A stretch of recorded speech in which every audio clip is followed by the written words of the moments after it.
In this video, I'll be giving tips and best practices for UI design with specific examples from the top social media websites. But before we dive in, if you're interested in learning more about UI, UX, or design in general, then be sure to subscribe and like this video. Let's start with Instagram. Now we have to remember what the goal of these landing pages are. In this case, it's to get someone to download and use the Instagram app. This is a very simple and minimal design and straightforward. On the left, we have a mock-up of the app on an iPhone and Android device. What's really interesting about this is a clever way to not exclude anyone depending on the device they use. So it's a subtle thing, but very powerful. It's the same here with the icons that show download on the App Store and get it on Google Play. This helps show someone where they could download this app, and you can click on it and be directed to the download. Now, even though Instagram is primarily a mobile app, you can also use it on desktop. So here it allows you to log in or create a new login account if you don't already have one. With these types of forms, you always want to have as little information as possible. The more forms there are to fill out, the more likely someone is going to just exit out and not take any action. So I think Instagram does a really good job of this. It's just asking for either a phone number, a username or email, and a password. Alternatively, you could also log in with Facebook. Another subtle thing about this landing page that I think is successful is going back to these mock-ups. It's not just a still image. It's actually rotating between a couple of different images. It rotates through 5 different stills within the iPhone. So you can really get an idea of what you can do with this app. You see the grid, you see individual photos with like engagement. You see that you can edit your photos directly within the app, and you can also see messages. So this helps show the depth of the app while still having a minimal design with just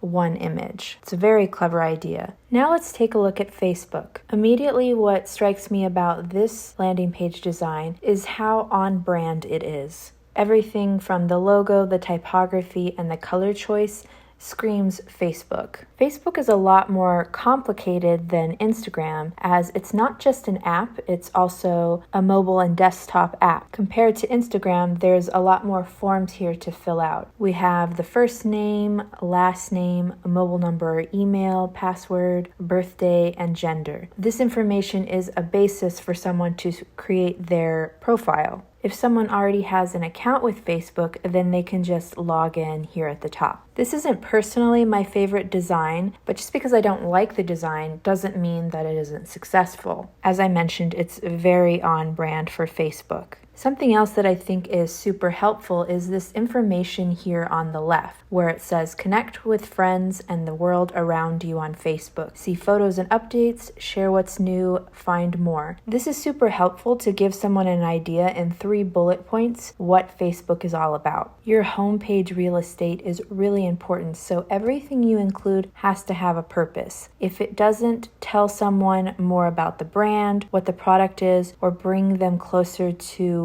taking an action like signing up, then it probably doesn't belong there. Next up is the Twitter homepage. This is definitely a favorite landing page design of mine. I think the split page layout is super successful. I love how on the left you get a glimpse into the Twitter brand because we're cropping into the logo. You can see that Twitter bird, and similar to the Facebook website, we're getting those 3 bullet points to tell us more about what Twitter is and what you can do. Follow your interests, hear what people are talking about, join the conversation. I also appreciate how they include these little icons to the left of the talking point. I think that lends a little bit to the Twitter brand. One of the big differences between Twitter and Facebook is brand tone and voice. Twitter has a fun conversational tone to its design, whereas Facebook is much more subdued, which probably has a lot to do with their target audience. Most people are on Facebook nowadays. The age ranges from young to old, so they definitely need to cater to a lot of different audiences, whereas Twitter, I think, is still a little bit more of a younger audience.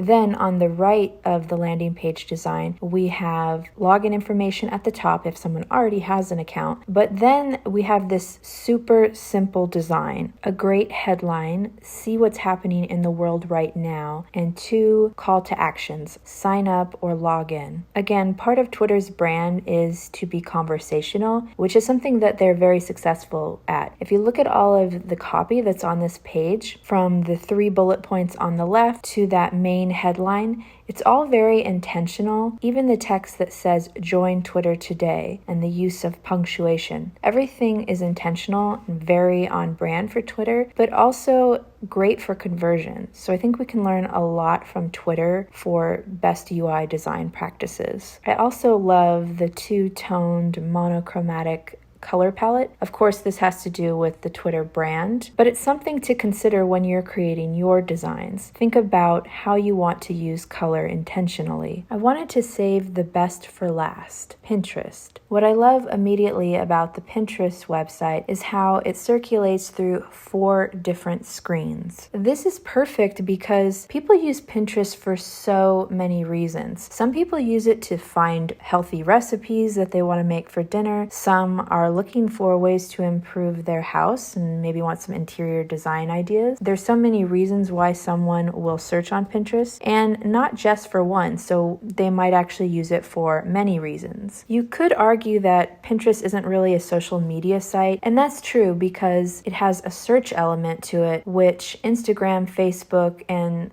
Twitter has a little bit of that search capability, but Facebook and Instagram are not driven by search, whereas people go to Pinterest because they're looking for something specific. They want ideas, inspiration, and they pin things to their board. The navigation bar is super simple. In the top left, we have the Pinterest logo, and then on the right, we have About, Business, Blog, and then the 2 buttons for login and sign up. We notice this also on Twitter, which is one button would be one color while the other is more subdued. Here for Pinterest, the login button is highlighted in red as the most important one, whereas Twitter decided to highlight the sign up button. This is a subtle difference. Twitter is highlighting new sign up while Pinterest is highlighting returning users. Depending on the goals of your website, this may dictate small design decisions like this, but it's always a good idea to think about what does your business care more about right now, signups or returning users. You'll notice there's a white gradation at the bottom of the screen as well as a bouncing arrow icon. This definitely catches the eye and prompts the user to click on the button to see more. We scroll through some more pins and then we're met with this sign up page, and then forms for email, password, age, and options to log in with either Facebook or Google. This is a super successful move on Pinterest's part because it's basically 2 web pages in one. At the top, we were met with getting ideas for recipes or your next outfit, so we got an idea of what Pinterest was about. Then we click or scroll down and are met with a sign up option. Remember that Facebook and Instagram prompted you to sign up immediately. Pinterest takes on a more subtle action and introduces you to the brand and then asks you to sign up. Yet another reason why I think Pinterest's website is the most successful. To recap, some of the best design elements of the Instagram landing page are the rotating screenshots on the iPhone mockup, the fact that it shows both an iOS and Android device, and the minimal sign-up form. A quick recap on design tips from the Facebook landing page design. The 3 bullet points with the icons to the left telling you exactly what Facebook is. It's very on brand, and also the split login and sign up is a successful design element as it's very easy for someone to see where they could log in or sign up for the first time. Design tips from the Twitter landing page are a good use of brand personality, great copywriting, and the split design where on the left it's very on brand and on the right a minimal sign up form design. Design tips from the Pinterest landing page are the rotating screens for all the different ways that someone might be searching on Pinterest, having the 2-in-1 web page where the login is below the fold, and also having a clear mission. Everything from the design and copywriting, you really understand what the Pinterest brand is and what you'll get when you sign up. So those were some tips and ideas to help you improve your UI designs. I'd love to know your thoughts. What's something that you learned from this video